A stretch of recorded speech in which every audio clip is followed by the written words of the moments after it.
যদি ইসরায়েল আপনার শত্রু হয়ে থাকে, তাই ভারত ইসরায়েলের পক্ষে সে আপনার বন্ধু হয় কিভাবে?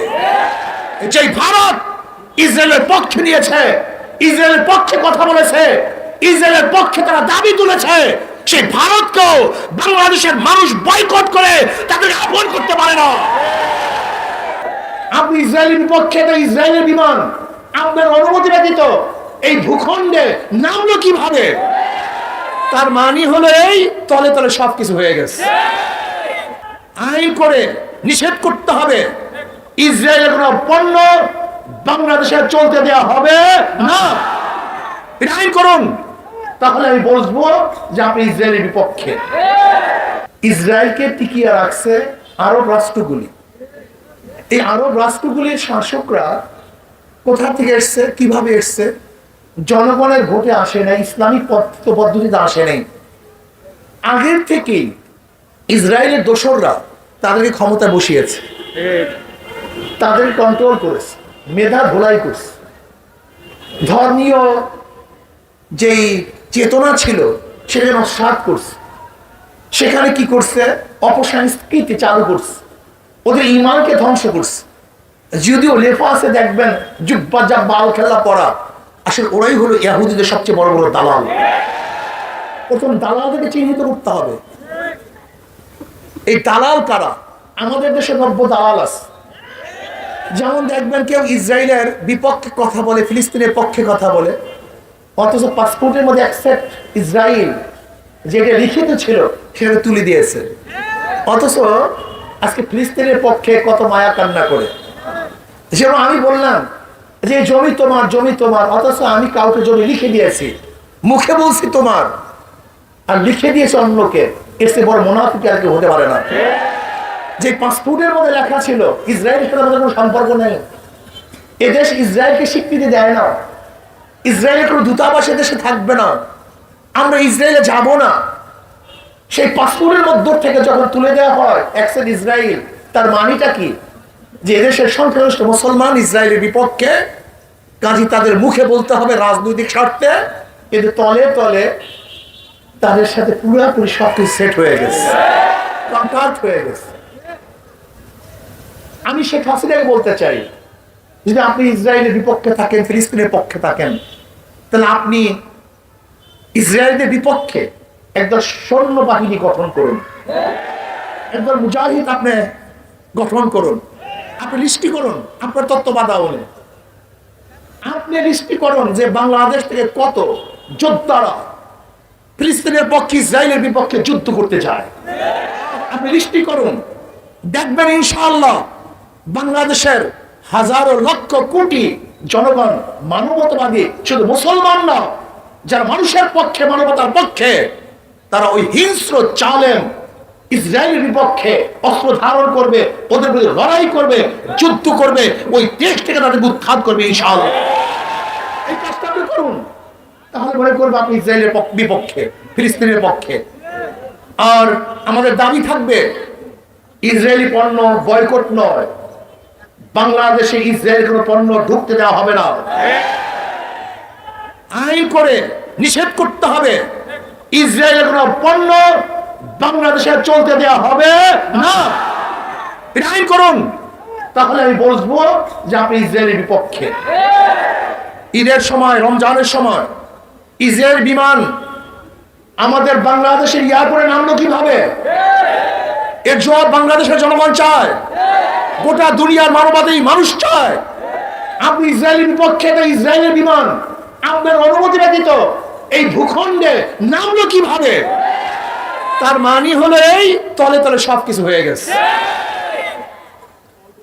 প্রিয় ভাইয়ের আমার, আজকে বাংলাদেশ থেকে ইসলাম মুসলমান উৎখাত করার ষড়যন্ত্র চলতেছে, আজকে ভূখণ্ডকে বিক্রি করার ষড়যন্ত্র চলতেছে।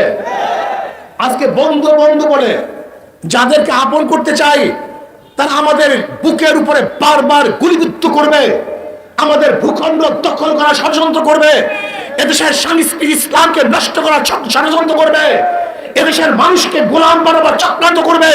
এদেশের মানুষ তা মানতে পারে না, পারে না, পারে না।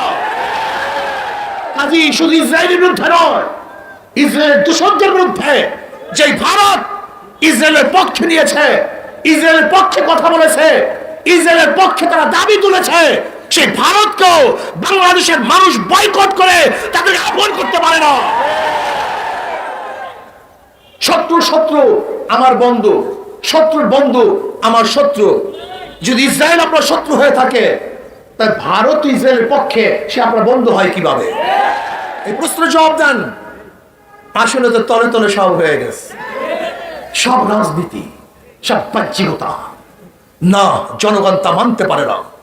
আসুন আমরা সম্মিলিত ভাবে আজকে সরকারের দাবি জানাই, আপনাকে লিস্টি করতে হবে বাংলাদেশ থেকে কত যোদ্ধা ফিলিস্তিনের পক্ষে ইসরায়েলের বিপক্ষে অস্ত্র ধারণ করবে, সেই যোদ্ধাকে লিস্টি করে আপনার খরচে থেকে পাঠিয়ে দেন।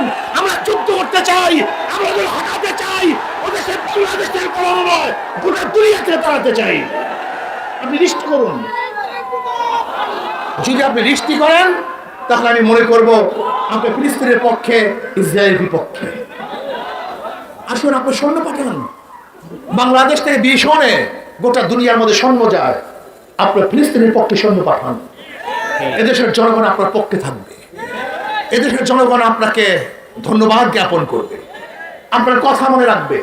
আপনি পদক্ষেপ গ্রহণ করুন যে বাংলাদেশের এত প্লাটুন সৈন্য আগামী 9 তারিখ ফিলিস্তিনের পক্ষে দখলদার ওই সালেম খুনি ইসরায়েলের বিপক্ষে তারা যুদ্ধের জন্য রওনা করবে। গোটা দুনিয়ায় আপনার ইতিহাস হয়ে থাকবে।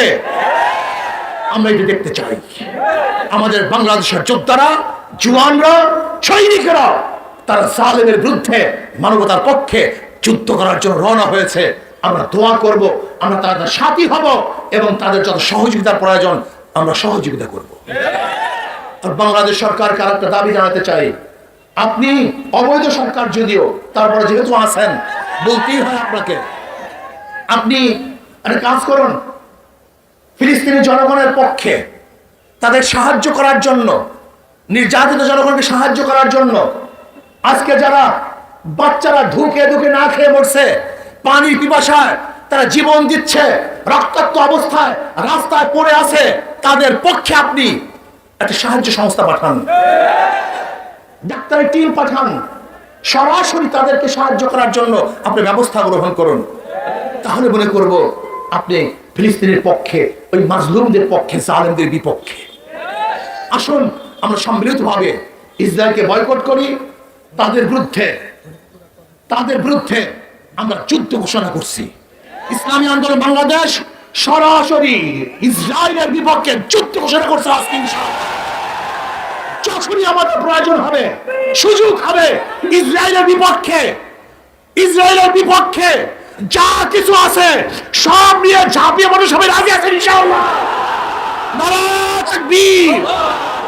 আল্লাহ আমাদের সবাইকে কবুল করে নেন। ফিলিস্তিনের পক্ষে, ইসরায়েলের বিপক্ষে আগামী শুক্রবার জেলায় জেলায় এবং মহানগরীতে বিক্ষোভ মিছিল করা হবে ইনশাআল্লাহ। আর ফরিদপুরের যে শ্রমিক ভাইরা হত্যা হয়েছে, আজও সেই খুনিদেরকে অ্যারেস্ট করতে সরকার পারে নাই, ব্যর্থ হয়েছে। যদি সরকার তাল বাহানা করে, তাহলে ইনশাআল্লাহ ফরিদপুরে আমরা বিশাল জনসভার ঘোষণা দেব। গোটা দক্ষিণ অঞ্চলের মানুষ একত্রিত হয়ে আমরা এই খুনিদের বিপক্ষে আন্দোলন করব। আল্লাহ আমাকে এবং আমাদের সবাইকে মাজলুমের পক্ষে থাকার তৌফিক দান করেন।